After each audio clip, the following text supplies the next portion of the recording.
Have you ever wondered why your life seems harder than everyone else's? Why it feels like no matter how much good you do, storms keep finding their way to your door? You pray, you stay faithful, you try to live with honesty, humility, and love, and yet, it seems that the more you walk with God, the more resistance you face. Let me tell you something today. It's not your imagination. Those who are chosen by God often walk a path that few can understand. You see, being chosen isn't about comfort. It's about calling. And calling always comes with a cost. From the very beginning of time, the ones God set apart were never called to an easy road. They were called to the narrow path, the one lined with pain, with tears, with tests that seem unbearable. But within those trials lies something sacred. Every struggle, every heartbreak, every silent night of questioning is a piece of the divine preparation for a destiny greater than you can imagine. The truth is, if you are chosen by God, your life will not look like everyone else's. While others seem to soar with ease, you may find yourself climbing mountains no one else can see. While others live in comfort, you may be called to wrestle with uncertainty. And while some chase popularity, you'll find your heart longing for purpose, because you were never made for the ordinary. You were crafted for something eternal. And before God releases you into that purpose, He refines you through 5 sacred pains, 5 seasons that shape the soul of every chosen one. Let's begin with the first, the pain of rejection. Rejection hits without warning. One day people stand beside you. The next they disappear without a word. You replay conversations in your head, searching for what you did wrong. But often it's not about what you did, it's about who you've become. When God begins to elevate your spirit, your light starts to shine brighter, and light always exposes what's hidden in the dark. Some people will feel uncomfortable around you, not because you've changed for the worse, but because your presence quietly reminds them of what they've ignored. So instead of confronting their own shadows, they turn their backs on you. It hurts us deeply. But rejection is not a sign of your failure. It is evidence of your divine direction. God uses rejection to redirect you away from those who cannot handle your calling. It's His way of pruning relationships that would limit your growth. Think about it. Even Jesus, the Son of God, faced rejection. His family doubted Him. His own hometown scoffed at Him. "Isn't this the carpenter's son?" they asked with disbelief. If the perfect Son of God endured rejection, should we be surprised when we do too? When people walk away, don't chase them. Bless them. Release them. Understand this. Some people were only meant to walk with you for a season. They cannot carry the weight of your destiny. So when God removes them, it's not cruelty, it's mercy. Rejection is often the hidden hand of God pulling you toward the people and places that align with your purpose. Now comes the second pain, the pain of loneliness. There is a loneliness that runs deeper than silence. It's not just being alone in a room. It's being unseen in a crowd. You can laugh with friends, celebrate with family, and still feel a quiet ache that no one can touch. This loneliness is the companion of the chosen, because your spirit hears a frequency the world cannot detect. While others dream of comfort, you dream of calling. While they chase success, your heart burns for significance. And when you try to explain what's stirring inside you, you're met with blank stares and polite nods. That's because what God whispers in your spirit wasn't meant for their understanding. The chosen often walk alone because their path leads where few are willing to go. But don't mistake isolation for abandonment. It's in the stillness of solitude that God speaks the loudest. Look at Scripture. Moses met God not in a palace, but in a desert. Elijah didn't hear God in the earthquake or the fire, but in a still small voice inside a lonely cave. Even Jesus withdrew to solitary places to pray. Why? Because divine assignments are born in quiet places. Your loneliness is not a curse, it's an invitation. It's God saying, "Now come closer. I have things to tell you that others are not ready to hear." So yes, the nights feel heavy. You may cry, wondering why no one seems to understand the weight you carry. You may long for someone who truly gets you. But hear this truth: your loneliness is your training ground. Just as a seed must be buried in the dark before it can sprout toward the light, you too are being buried in stillness, not to die, but to grow. God hides you so He can shape you. He keeps you unseen so He can prepare you. And when the time is right, He will bring into your life people who speak your language, souls who carry fire that matches your own. Until then, cherish the solitude, because the silence that wounds you today is the soil where your destiny will take root tomorrow. And now we move to the third: pain, the pain of inner conflict. Every chosen soul fights an invisible battle within, spirit versus flesh. You want to pray but feel weary. You want to worship, but distractions cloud your heart. You vow to do better, yet stumble over the same temptations, and then guilt whispers in your ear, "If you really loved God, why do you still struggle?" But friend, even Paul, the great apostle, felt this war inside. He said, "I do not do the good I want, but the evil I do not want is what I keep on doing." That's not weakness, that's warfare. You see, the more you grow in God, the sharper the enemy's attacks become. He doesn't waste energy on the lukewarm. He goes after those who carry destiny in their bones. If you are called to speak truth, He'll attack your voice. If you're called to lead, He'll tempt you with pride. If you're called to worship, He'll try to twist it into vanity. So don't misinterpret your struggle as spiritual failure.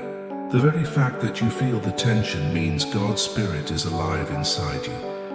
Dead things don't wrestle, only the living do. Every time you fall and rise again, grace deepens its roots in you. Every time you choose God over guilt, you grow stronger.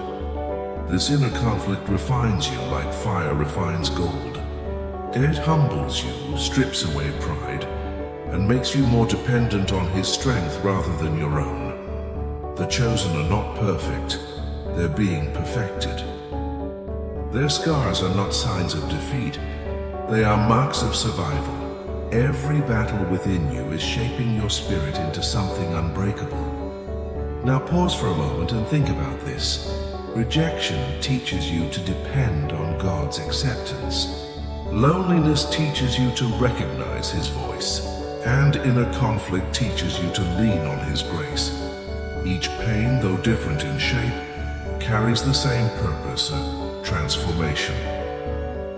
God is not punishing you, He's preparing you.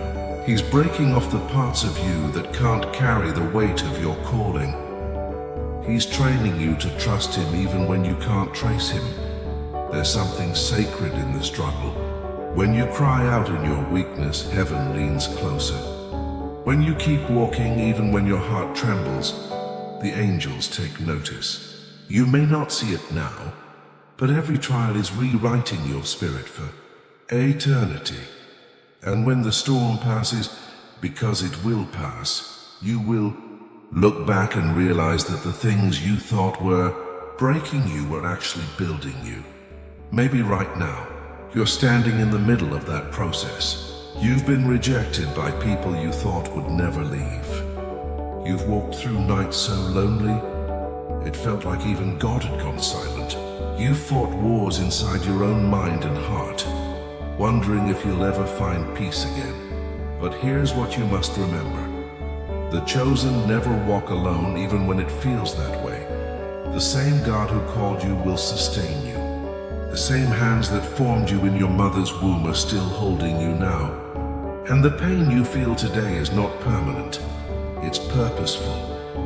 You are being set apart, not for comfort, but for calling. Not for applause, but for anointing. Not to blend in, but to stand out. The fire you're walking through is the same fire that will one day make you shine. And when that day comes, when you finally step into the purpose you were created for, you will understand why the path had to be so hard. Because destiny always demands depth, and God cannot use what He has not refined. So if you are listening right now and you feel like giving up, if you've been asking God, why me? Why this pain? Remember this, the pain of the chosen is never wasted.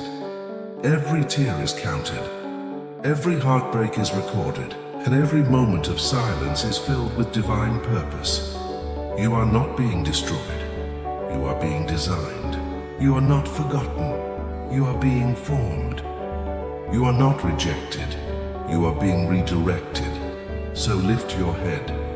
Wipe your tears. You are walking a path that few have the strength to walk. And though it's steep and lonely now, it leads to glory beyond imagination. The world may not understand you, but heaven does. And when your story is complete, when all the pieces come together and the purpose unfolds, you'll look back and whisper through tears of gratitude, it was worth it. The pain you carry today is not a sign of failure. It is the fingerprint of God's preparation on your life. You are chosen, and the chosen never walk an easy road, but they walk a meaningful one. And in the end, when purpose meets pain, what remains is something eternal. Hold on. The best is yet to come. There is a battle that every chosen soul must face, not on the outside, but within. It's the silent war between the flesh and the spirit. A war that few ever see, but one that rages inside the heart of those whom God has marked for greatness. You want to pray, but your heart feels heavy. You want to worship, but distractions pull you away. You promise yourself to walk in holiness, and yet temptation whispers from every corner. And when you stumble, guilt creeps in, whispering, if I truly belonged to God, why do I keep failing? But hear this truth, this struggle is not your shame. It is your sign. The war within you means that God's Spirit is alive inside you. If you feel the pull between good and evil, that's proof that your heart has not gone cold. The absence of battle doesn't mean peace. It often means surrender. And those chosen by God were never made to surrender to sin. They were made to overcome it. Even Paul, one of the greatest apostles in history, cried out in frustration, I do not do the good I want, but the evil I do not want is what I keep on doing. He knew the conflict intimately, and yet through that tension, he discovered something profound, that God's grace is not just for the perfect. It's for the struggling, the weary, the ones who fall and rise again. The chosen ones wrestle with temptation, not because they are weak, but because the enemy knows what's inside them. If you are called to lead, he will tempt you with pride. If you are called to love, he will attack you with betrayal. If you are called to serve, he will try to make you selfish. The greater your purpose, the stronger the pressure. But remember this, pressure doesn't destroy diamonds, it forms them. Your inner conflict is God's training ground. Every time you resist the flesh, you strengthen your spirit. Every time you fall and rise again, you grow in humility and wisdom. Every failure becomes fertilizer for future strength. In every moment you choose to return to God, the enemy loses another battle. So don't despise the struggle inside you. Don't let guilt tell you that you're unworthy. Your wrestling is evidence that heaven still has a claim on your soul. The fire within you is not meant to consume you, it's meant to purify you. And through that purification comes the next chapter of pain and transformation, the pain of renunciation. Renunciation, the sacred art of letting go. It is perhaps one of the hardest lessons for the chosen to learn. Because when God calls you higher, He doesn't just add, He subtracts. He takes away the things, the people, and even the dreams that once defined you, not to punish you, but to prepare you. It often begins subtly, a conviction in your spirit that something you once loved no longer feels right. Maybe a habit, a song, a friendship, or a place that once brought you joy now feels heavy. Your spirit begins to whisper, this no longer fits who you are becoming. And as you walk with God, those whispers become louder. You start losing the appetite for things that once entertained you. You feel disconnected from people who no longer share your heartbeat. You find that comfort zones begin to suffocate you. And in those moments, it's easy to feel confused. You wonder, why am I changing? Why am I losing so much? But what feels like loss is often the sound of growth. God cannot fill your hands with new blessings while they're still holding on to the old. Every time He asks you to release something, it's because He's making space for something greater. Think of Abraham. He left his homeland, his family, his comfort, not knowing where God was taking him. But that obedience led to a promise that changed history. Think of Moses. He gave up the palace of Egypt to walk with God in the wilderness, and through that surrender, became the liberator of his people. Think of Paul. He laid down his prestige, his education, his reputation, and through that loss, he found a mission that shook the world. The chosen must learn this truth in God's kingdom. Subtraction often leads to multiplication. What He takes away temporarily, He replaces eternally. The job you lost, the friend who left, the door that closed, they were not punishments, but preparations. God saw what you couldn't. He knew that holding on to those things would limit what He wanted to build in you. And yes, it hurts. Letting go always does. Sometimes you will cry over things you thought you'd have forever. You will grieve dreams that once defined your identity. But in time, you'll look back and realize that every surrender led you closer to freedom. Because freedom is not about having everything you want. It's about having nothing that controls you. When you release what's temporary, you make room for what's eternal. When you let go of what's safe, you make space for what's sacred. And soon, your tears of surrender will become the seeds of future joy. What felt like the end was simply a holy exchange, your will for His. Every sacrifice you make now is a building block for the purpose He's preparing. But perhaps the hardest, pain of all, the one that tests even the strongest faith, is the pain of waiting the invisible. Wilderness between promise and fulfillment. It's where your prayers echo back in silence, where heaven seems quiet, where you see others moving ahead while you stand still, asking God, when will it be my turn? This pain is universal among the chosen. Joseph knew it as he sat forgotten in a prison cell while his dreams gathered dust. David knew it as he hid in caves, anointed as king, but hunted like an enemy. Even Jesus waited 30 years of silence before 3 years of ministry. Waiting is not a punishment. It's preparation.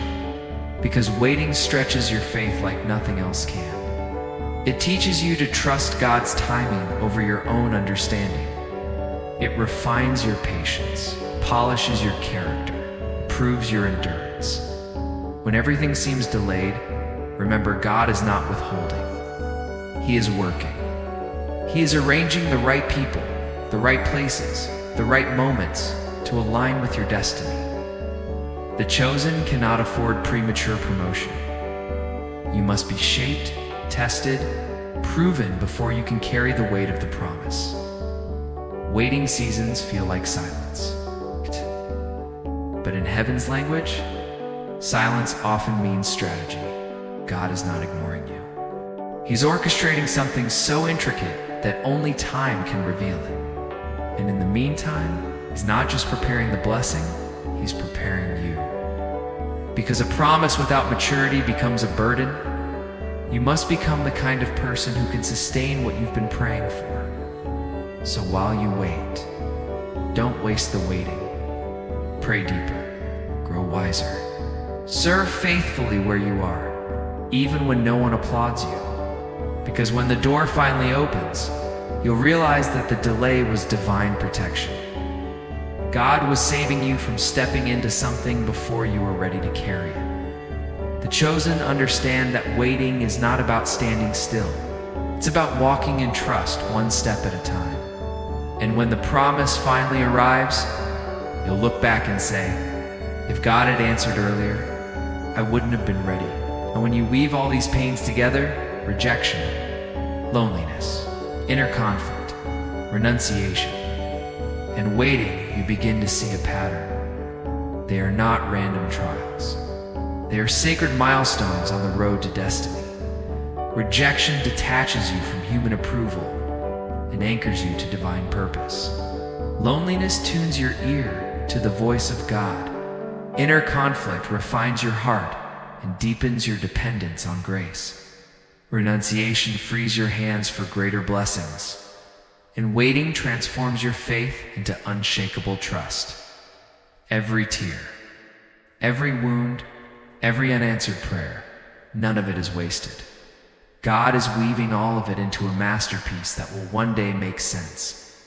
And when that day comes, when the promise is fulfilled, and you finally see the full picture, you'll realize that it was all worth it. You'll understand that the tears you cried were watering the seeds of your destiny. That every closed door was a divine redirection toward something better. That every no from God was actually a louder yes to your future. So if you feel different, if you feel misunderstood, if you feel the weight of invisible battles, remember this: you are not cursed, you are chosen. The chosen never walk easy roads, but they walk holy ones. Their steps are guided, even when they can't see the path. Their tears are counted even when no one notices them. And their destiny is secure even when their hearts are breaking. Do not give up. Do not let the darkness convince you that your story ends here. The best chapters are still unwritten. And the author, your God, is not finished yet. When the promise finally arrives, you will stand on the mountaintop and say, with unshakable certainty, it was worth it. Every trial, every tear, every lonely night, it was all worth it. What God births through pain becomes indestructible, and those who are refined in the fire emerge not weaker, but stronger, unshakable, unstoppable, and filled with glory. So lift your eyes, keep your faith. Hold on to hope when it hurts to hope. Because one day soon, the pain will fade, the waiting will end, and everything God promised will come to pass. You are chosen, and that means your story is sacred. Your path may be steep, but it leads to glory. And when it's all said and done, heaven will look at your journey and whisper, well done, faithful one. You never gave up. You believed even in the fire. The best is not behind you, it's still ahead. Keep walking. Keep trusting, because God's promise to the chosen is always this: I will never leave you nor forsake you. So breathe, believe, and hold on. Your breakthrough is closer than you think. And when it comes, you'll see that the pain was never punishment. It was preparation. You were chosen, and that changes everything.